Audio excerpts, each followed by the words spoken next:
Hey everyone, it's Ed Graney and Gilbert Manzano here in Mexico City. We are standing at the site where on Sunday 2 months ago, the epicenter of the earthquake that hit Mexico City hit this school and destroyed this school, Enrique Repsamen, the school where as many as 25 children perished in that earthquake. We are joined by Gina. Gina, how are you? Gina manages the apartment complex right next to the school that was destroyed. She was here that day, came out running. Gilbert, let's ask Gina, what does she remember about it when she hit the scene and what did she see? Gina, ¿de qué te recuerdas de ese día cuando pasó el terremoto? Dijiste que era a la 1 de la tarde y que saliste de ahí, ¿verdad? Salí corriendo de la salida de mi departamento y me caí, porque se acabó de caer esta construcción que estamos viendo y mi hermano me agarró por atrás y me sacó. She said she came out from that area over there, she fell hard, and then she saw the building collapse. So she fell, the building fell, and she told me earlier that she felt like she passed away, like she was already in heaven. But her brother came, picked her up, and rescued her, and she was back. She felt like she was back here on Earth.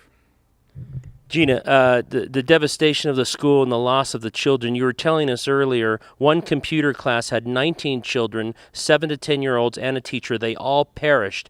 Describe the scene as moms and dads. The earthquake hit at 1:14 in the afternoon. The school lets out at 1:30. Moms and dads in this area, you have to understand this area, there's an 8-block radius of where the kids go to what was this school. The moms and dads were arriving at the time to pick up their children when the earthquake hit. Gina, describe the parents and their emotion and as they came towards the school running to find out how their children were. Fue un trauma para todos porque veíamos a los padres corriendo, cayéndose, gritando, mis hijos están vivos, no están vivos. Fue desesperanzante para ellos y nosotros los vecinos decíamos, Dios, ayúdalos, que sus hijos estén vivos. Said a lot of the parents were praying, that's my baby, that's my son, my daughter, and there's somebody help.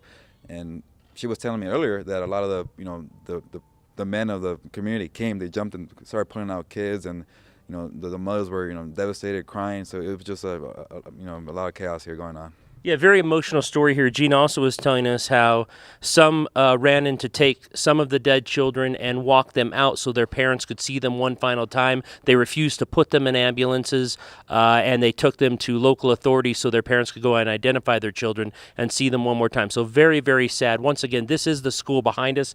You can see the car destroyed, the school destroyed. Gina, you were also here in the 1985 earthquake. Was this much worse, and kind of compare the two? And are you worried living here that this will, over time, this just becomes a consistent thing, that the earthquakes, you have to be aware of them? Fue más fuerte esta vez porque nos tocó el epicentro aquí en el sur de la Ciudad de México y fue horrible. Es un trauma para todos nosotros, para esta colonia. She said it was much worse here from the 85 earthquake because here was the epicenter, so a lot of trauma. I was speaking to her earlier. She said, it's been 2 months, but life will never be the same again. You have to, change your life, and it affects you hard for these, communities here. But, she says this is her home, and you have to fight it out sometimes. So there you have it. Follow all our coverage. Gilbert, myself, Eric Verduzco, Heidi Fang. We're spending the day in Mexico City going around to bring you a report on this earthquake. Again, Sunday's the 2-month anniversary, the devastation here. We're here also for the Raiders. The Raiders play the Patriots in Azteca Stadium on Sunday. But this is a story we want to bring to you and tell you how the people of Mexico City have reacted and tried to recover from the earthquake. Find all of that at reviewjournal.com throughout the weekend. We'll have some stand-ups. We'll have video, pictures from Eric. Everything will be at reviewjournal.com. Gina, muchas gracias. Gracias a ustedes.